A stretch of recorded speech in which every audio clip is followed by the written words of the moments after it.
Hello and welcome again. आज हम एक फॉर्मूला डिस्कस करेंगे जिससे हम मूल कॉन्सेप्ट के बहुत सारे न्यूमेरिकल्स जो है वो सॉल्व कर पाते हैं। लास्ट लेक्चर में हमने कोशिश की थी कि हम कैसे नंबर ऑफ पार्टिकल्स को, चाहे वो एटम्स है या मॉलिक्यूल्स है या आयन्स है, उनको कैलकुलेट कैसे किया जाए कि एक पर्टिकुलर अमाउंट ऑफ सब्सटेंस में जो आपको दिया गया हो इन टर्म्स ऑफ मोल्स, यानी सब्सटेंस का अमाउंट जो है वो मोल्स के हिसाब से आपको दिया है और आपको ये बताना है कि उस अमाउंट ऑफ सब्सटेंस में कितने नंबर ऑफ पार्टिकल्स हैं, यानी कितने पार्टिकल्स हैं उस पर्टिकुलर सब्सटेंस के। ठीक है, तो उसमें हमने प्रैक्टिस भी की थी। तो इस लेक्चर में, इस सेशन में हम एक फॉर्मूला जो है वो सीखेंगे और इस फॉर्मूला से आप मैक्सिमम जो मूल कॉन्सेप्ट पे न्यूमेरिकल्स आते हैं वो आप सॉल्व कर सकते हैं। ठीक है, so let us straight way start the discussion about this formula. हमारे पास एक फॉर्मूला है that n is equal to m over m। ये एक जनरल फॉर्मूला हमारे पास है। पहले मैं इनकी मीनिंग क्या है वो आपको बताऊं। n it stands for number of moles, कि नंबर ऑफ मोल्स कितने हैं। whereas this m, small m, it stands for mass of substance in grams, and this capital M, it stands for molar mass of the substance। ये formula आपने याद रखा, आपने इसको understand किया, तो मैक्सिमम जो क्वेश्चंस है, मैक्सिमम जो न्यूमेरिकल्स मूल कॉन्सेप्ट के हैं वो आप इजीली सॉल्व कर पाएंगे। ठीक है, सो आपको याद रखना है ये तीन टर्म्स है, तीन चीजें आप इस फॉर्मूला से कैलकुलेट कर सकते हैं। ठीक है, इसमें तीन टर्म्स इन्वॉल्व है, n, m एंड m। अगर आपको किसी भी दो टर्म्स का, ठीक है, n और m का आपको वैल्यू पता है तो m इजीली कैलकुलेट कर पाएंगे आप।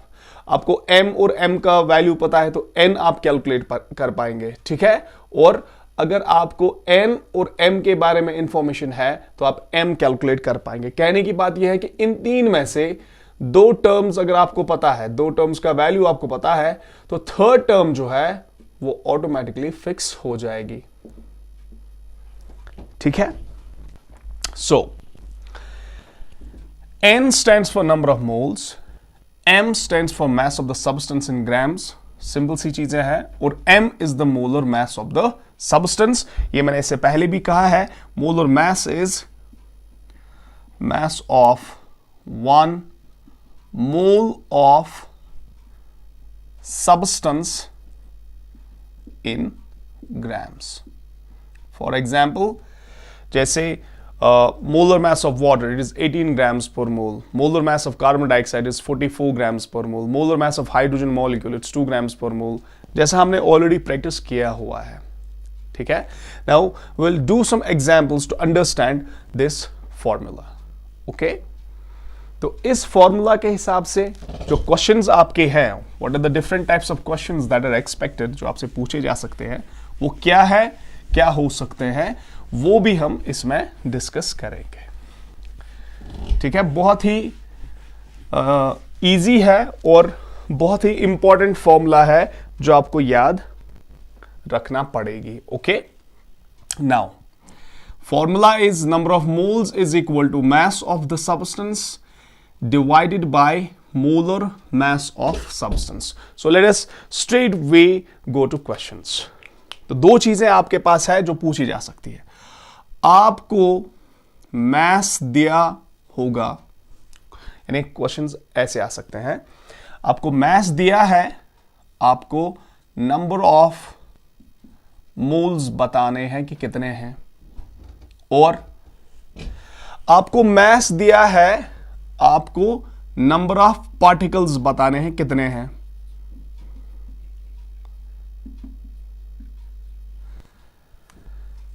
प्रीवियस लेक्चर में हमने ऑलरेडी अंडरस्टैंड किया, अगर नंबर ऑफ मोल्स हमें पता है, if we know what are the number of moles of the substance, हम इजीली बता सकते हैं कि नंबर ऑफ पार्टिकल्स कितने हैं, बिकॉज वन मोल हमें पता है, one mole contains 6.023 into 10⁻23 entities, particles, जैसे मैंने एटम्स, मॉलिक्यूल्स, आयंस की बात की थी। ठीक है, तो अगर आपको नंबर ऑफ मोल्स पता है, आपको नंबर ऑफ पार्टिकल्स जो है वो आप इजीली कैलकुलेट कर पाएंगे। लेकिन अगर आपको मास दिया है और ये पूछा गया कि नंबर ऑफ पार्टिकल्स क्या है, तो इसके लिए हमें पहले क्या पता होना चाहिए, हमें ये पता होना चाहिए कि नंबर ऑफ मोल्स जो है वो कितने हैं। ठीक है, first we have to calculate the number of moles, then we will be able to calculate the number of particles. Okay, तो एक सीधी सी बात ये है, mass is related to number of moles and number of moles is related to number of particles. Let us take the examples. Okay, now आप इसका screenshot ले सकते हैं। ठीक है, now we will straight we move to the questions. Okay, simple सी चीजें हैं। Let me take a simple question. For example, how many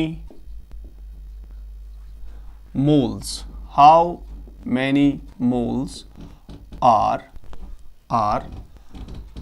36 grams of water? ये क्वेश्चन का एक पार्ट, एक तरीका है, हो सकता है कि क्वेश्चन ऐसे पूछा जाए। इसी क्वेश्चन में यह हो सकता है, how many particles of water, that is molecules, how many particles of water, अब हमें पता है कि water is made up of water molecules, so it is H2O molecules, are present in 36 grams of water. ये दो तरह के questions है। आपको मास दिया है, आपको नंबर ऑफ मोल्स बताने हैं। मास दिया है, नंबर ऑफ मोल्स आपको बताने हैं।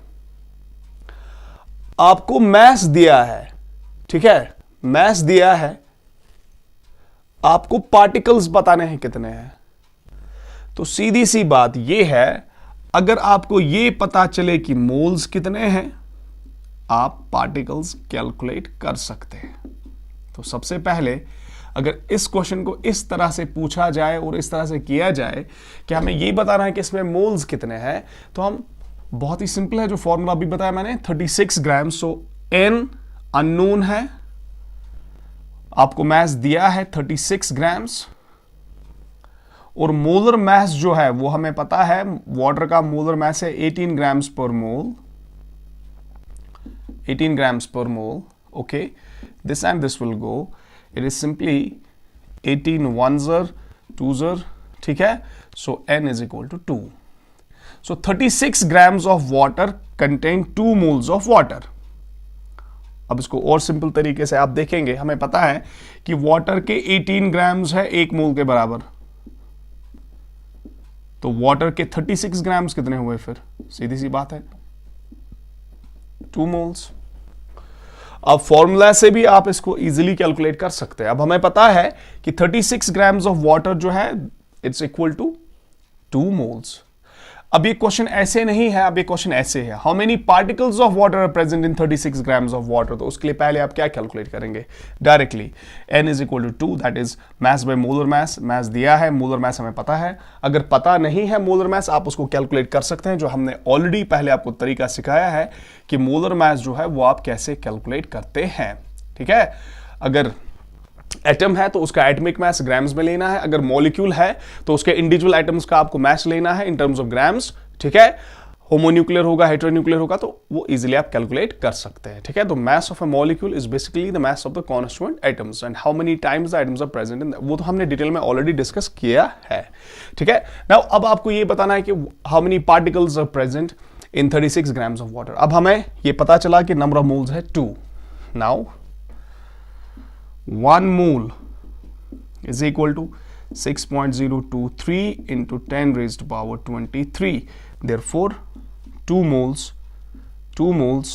will contain 2 into 6.023 into 10 raised to power 23 H2O molecules or particles.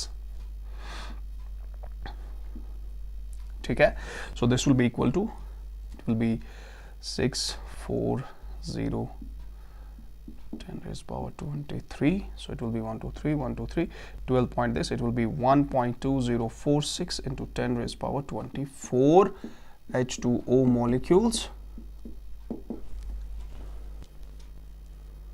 ठीक है। What is the third way of asking the same question? तीसरा तरीका क्या है, अभी आप देखेंगे, इसको मैं थोड़ा सा मॉडिफाई करूंगा, ठीक है। आई होप ये आपने स्क्रीनशॉट लिया होगा इसका, या आपने नोट डाउन किया होगा। यही क्वेश्चन एक और तरीके से आ सकता है।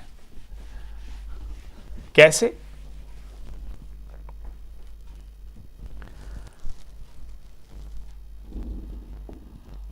How many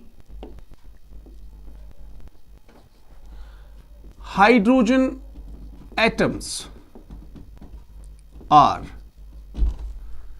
present in 36 grams of water? पहले मैथ्स था, आपको मोल्स कैलकुलेट करने थे, फिर मैथ्स था, आपको नंबर ऑफ मॉलिक्यूल्स कैलकुलेट करने हैं, अब मैथ्स है, आपको नंबर ऑफ एटम्स कैलकुलेट करने हैं। फिर से क्वेश्चन वैसे ही जाएगा। नंबर ऑफ एटम्स को कैलकुलेट करने के लिए आपके पास क्या होना चाहिए? Number of moles. उसके लिए हमारे पास फॉर्मूला ऑलरेडी है। नंबर ऑफ मोल्स आपने कैलकुलेट किया, फिर एक मॉलिक्यूल में आपने पार्टिकल्स देखने, हाइड्रोजन के कितने हैं एटम्स, फिर जितने मोल्स है उनको मल्टीप्लाई आप करेंगे तो आपको आएगा total number of hydrogen atoms. Like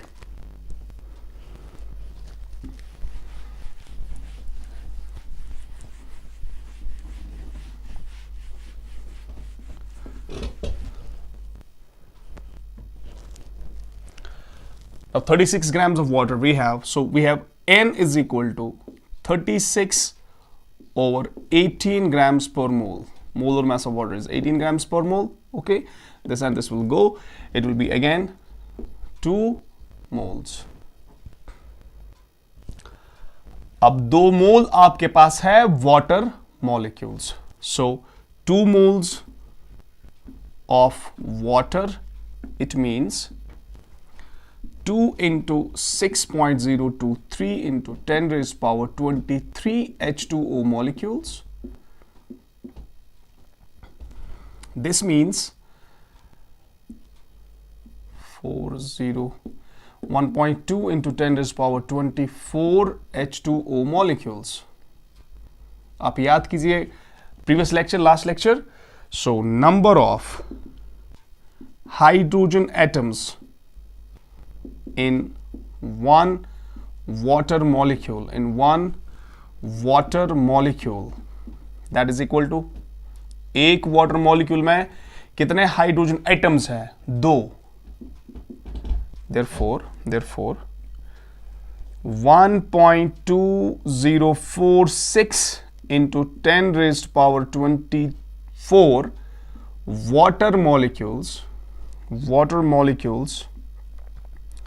contain hydrogen atoms equal to, अब एक मॉलिक्यूल में 2 हाइड्रोजन एटम्स है, इतने मॉलिक्यूल्स हमारे पास है, इनमें कितने हाइड्रोजन एटम्स है? तो it will be simply 2 into 1.2046 into 10 raised power 24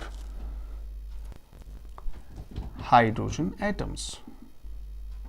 So this will be equal to, till 12 in 9 0 4 2 So it will be 2.4092 into 10 raised to power 24 hydrogen atoms. Right? So you go on changing the substance and try to calculate the same things for other substances. For example,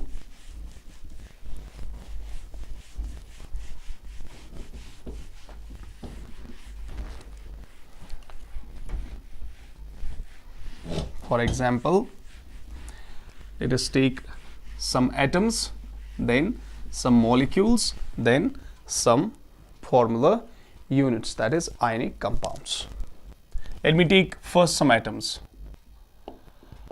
How many moles are let me take sodium. How many moles are let me take 29 grams of sodium. अक्सर आपके numericals में जो mass होगा that will be some simple multiple of the mass of the atom, atomic mass. ठीक है, अब यहां मैंने जनरली लिया 29 ग्राम्स, आप कुछ भी लेंगे. ठीक है, हमें गर्ज है कैलकुलेशन से. How many moles are 29 grams of sodium? तो फॉर्मूला क्या है? Number of moles is equal to m over m, that's mass over molar mass. So n is equal to, mass is 29 grams, molar mass for sodium is 23 grams per mole. So you will calculate this. It is 29 by 23 moles. So this will be almost equal to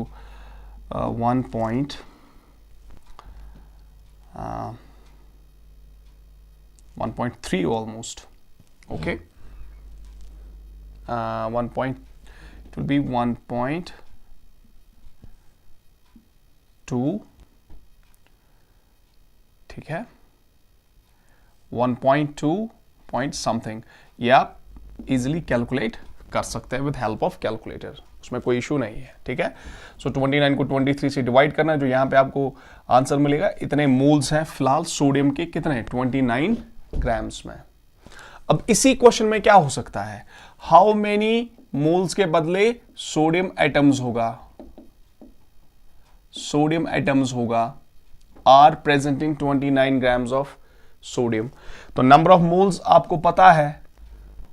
ठीक है, atomic substance है, number of moles आपको पता है, तो 1.2 moles है. Number of sodium atoms कितने होंगे फिर? अब नंबर ऑफ मोल्स आपको पता है, नंबर ऑफ सोडियम एटम्स होंगे 1.2. मोल के बदले क्या वैल्यू देंगे आप? 6.023 10⁻23. इसको सिंप्लीफाई करेंगे, ये आपका आंसर होगा.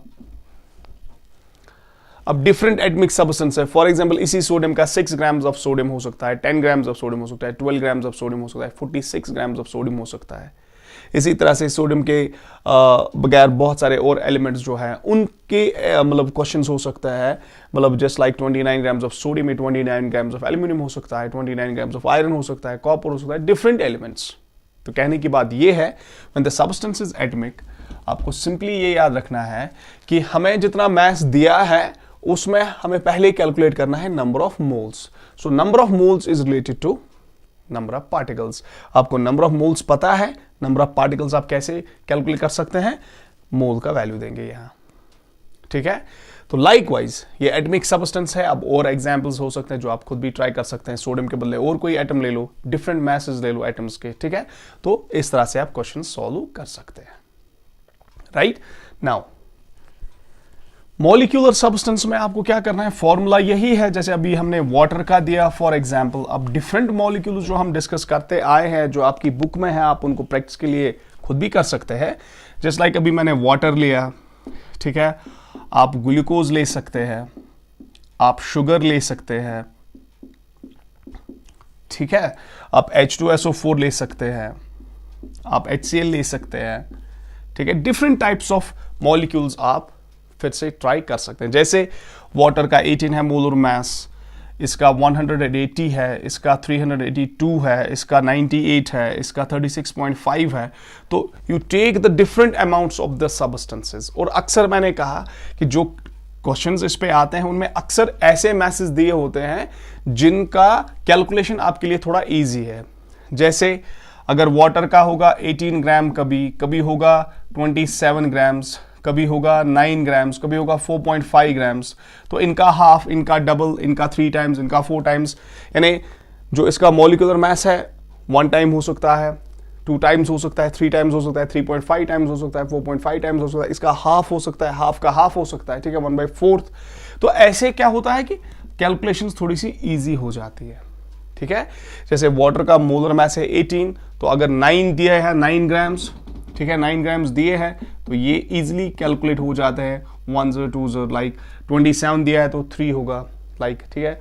तो इसी तरह से ये क्वेश्चंस जो है आपसे पूछे जाते हैं, ठीक है। देन टेकिंग आयनिक सब्सटेंसेस, आयनिक सब्सटेंसेस हमें पता है, उसमें आपको क्या याद रखना है, सिंपल सी बात है, वही N is equal to M/M। तो ये फिर से क्या होगा, ये फॉर्मूला मास होगा in terms of grams, gram formula mass. बाकी मेथड जो है बिल्कुल ऐसे ही है। तो ये फॉर्मूला जो है ये आपके लिए बहुत इंपॉर्टेंट है, जो आपको याद रखना है for solving the questions on mole concept, ठीक है। आप डिफरेंट मैसेज लेंगे डिफरेंट सब्सटेंसेस के, फिर उनमें कैलकुलेट करेंगे नंबर ऑफ मोल्स। फिर जब आपको नंबर ऑफ मोल्स पता है, आप नंबर ऑफ पार्टिकल्स निकाल सकते हैं, आप नंबर ऑफ मॉलिक्यूल्स निकाल सकते हैं, आप नंबर ऑफ एटम्स निकाल सकते हैं, आप नंबर ऑफ आयंस जो है वो कैलकुलेट कर सकते हैं, ठीक है। तो ये दूसरा एक तरीका है कि मोल के क्वेश्चंस कैसे आ सकते हैं या कैसे आप इनको सॉल्व कर सकते हैं। क्वेश्चंस जो है आपकी टेक्स्ट बुक्स पे भी है, there are hundreds of questions on this formula, जो आप इजीली यूज कर सकते हैं ये फॉर्मूला, और इजीली आप इन क्वेश्चंस को सॉल्व कर सकते हैं, ठीक है। एक और तरीका जो क्वेश्चंस का है, one more thing that is usually asked is the mass of single atom or masses of, say for example, number of atoms, like ये पूछा जा सकता है कभी कि what is the mass of say for example, let me take silver, what is the mass of silver atom, ठीक है। तो एक और क्वेश्चन आपसे ये पूछा जाता है mass of individual atom, mass of individual atom, ठीक है। तो mass of individual atom आप कैसे कैलकुलेट करेंगे, सिंपल सी बात यह है कि mass of 1 mole of atoms हमें पता है, जो किसके बराबर है, मोलर mass। से फॉर एग्जाम्पल नाइट्रोजन के 1 मोल, यानी नाइट्रोजन एटम का जो 1 मोल है उसका मास होता है 14 ग्राम्स, ओके। इसका मतलब क्या है, 6.023 into 10 raised to power 23, that is 1 mole of nitrogen, it weighs 14 grams।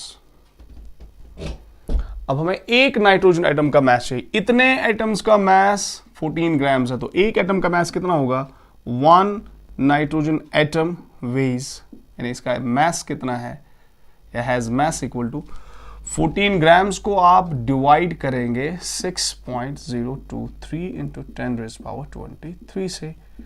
इसको कैलकुलेटर में आप कैलकुलेट कीजिए, आंसर आपका आएगा। Likewise, what is the mass of single carbon atom? Carbon atom का मास कितना है, एक कार्बन एटम का मास कितना है ग्राम्स में।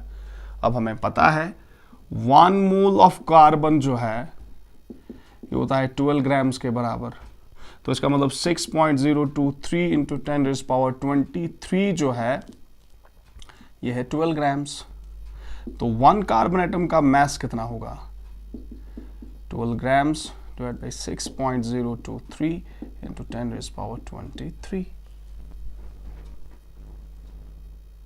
ओके। लाइकवाइज एक एटम सिल्वर का मास कितना है, 1 सिल्वर एटम।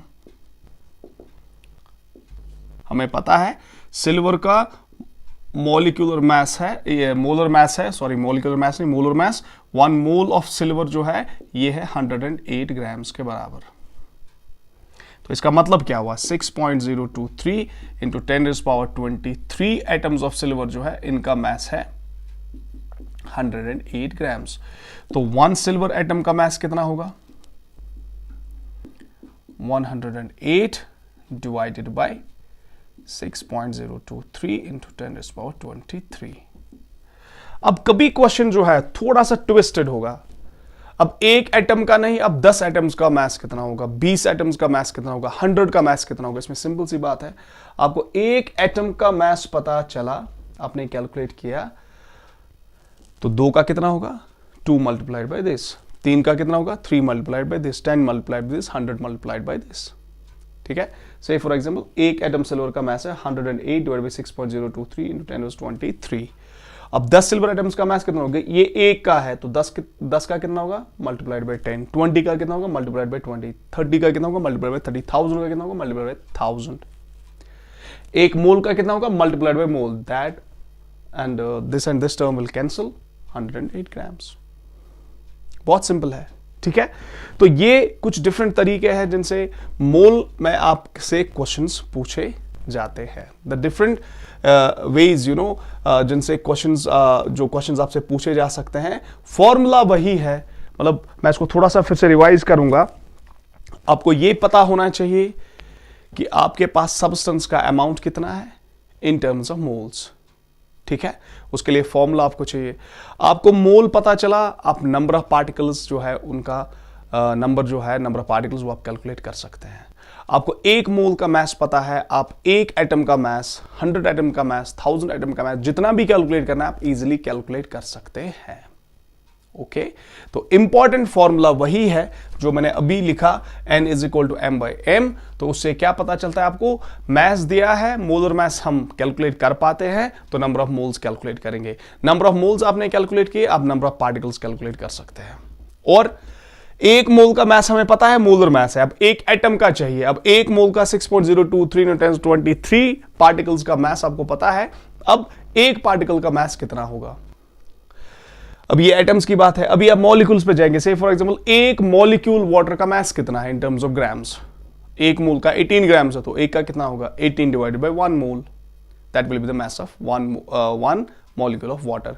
फिर इसी तरह से एक कार्बन डाइऑक्साइड मॉलिक्यूल का मैस कितना होगा, एक सल्फ्यूरिक एसिड मॉलिक्यूल जो है उसका मैस कितना होगा। तो क्वेश्चंस जो है वो डिफरेंट आपको दिए जा सकते हैं। ठीक है, लेकिन इंपॉर्टेंट ये है, अगर आपको फॉर्मूला पता है, आप के जहन में क्वेश्चन आ गया है कि करना क्या है, आप इजीली इनको कैलकुलेट कर सकते हैं। ठीक है, so these are the different ways in which the questions on mole concept they may be asked. ठीक है, तो next we will try to understand molar volume and we'll try to do some numericals on molar volume as well. ठीक है, so take care of yourself. Okay, God bless you all. Thank you.